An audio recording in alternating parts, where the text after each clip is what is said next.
Harry Carson is not only the captain for life of the Giants, he's the captain for life of anybody who's ever played in the NFL.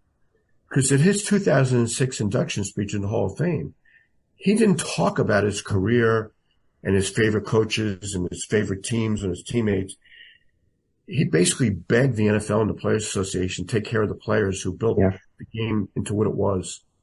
And don't forget those guys, because there's a lot of guys out there struggling. And it's taken a long time. Those guys, when they retired, Ty, their medical insurance covered a year and a half. That's not when they need it. Now it's 5 years, and that's still not when they need it. They need it when they're 50. They need it when they're 50, not when they're 35 or 40. It's only recently that players, it used to qualify for your pension, it used to be years, 3 seasons, and 3 games. So you had to make it into your 4th season to qualify for a pension. So Bobby Johnson played 3 years. Didn't have a pension. They finally changed that about 3 or 4 years ago. He now collects $19,000 and change every year, which doesn't sound like a lot, but that's better than what he was receiving for the first 30 years after his career was over, which was nothing. Jesus. So they're making some advancements in this, but then there's the whole issue: should the NFL be responsible for the health of its former players in their life after football? I mean, it's certainly a debatable topic.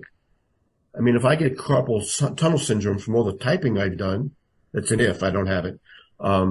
Is the Daily News responsible for any costs I have for surgery? That would have been a direct result of banging away on 5 columns a week for 29 years for the Daily News. Right.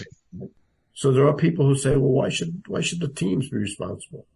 Well, just think of all the money that the players make for these teams, and what a small percentage it is for them to do the right thing and take care of them.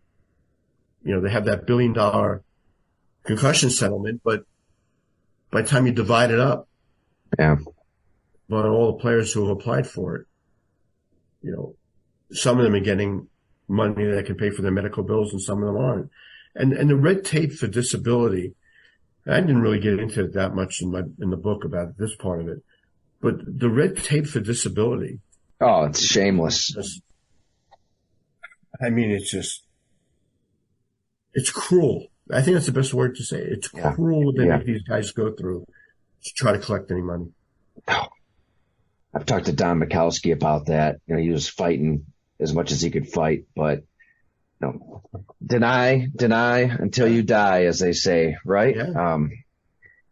Great point on Harry Carson too. I had to look up the old story. I was down at the Hall of Fame. This was 2015, I believe. I don't know what it's like now in Canton, but the best way to cover it was just kind of hanging out at the McKinley Grand Hotel in the lobby there, and all the Hall of Famers are passing it out. And Harry just sat down next to me. We talked for like an hour about life after football.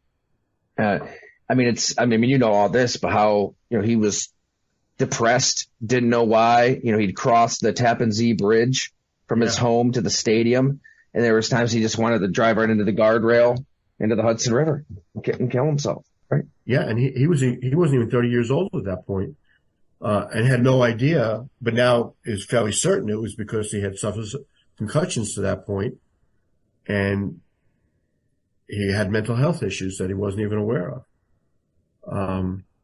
Harry's the best guy. I mean, he's genuine. He really does care about players. And I tell a story in the book that he was with his family in Florence, South Carolina. I think it's like around 2002. And Jeff Rutledge, who was the 3rd string quarterback on that Giants first Super Bowl team, had a horrific car accident in Tennessee. He had taken his eyes off the road, looked down at his phone. Somebody texted him or was calling him or whatever. I think it was the days before we had Bluetooth in the car that you don't have to, the hands-free stuff. And he looks up and there's an 18-wheeler staring him in the face. And he did all he can do was to swerve away from the 18-wheeler and hit a guardrail. And he fractured every bone in his face. and was lucky to be alive.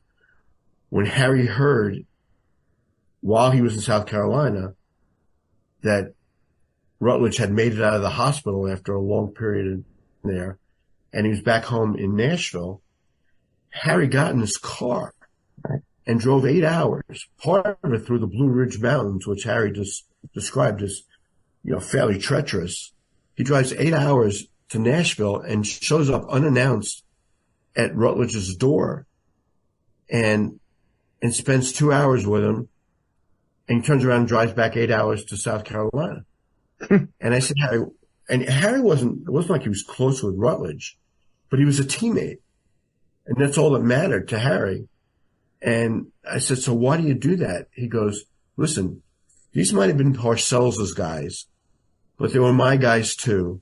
And I just had to make sure he was okay.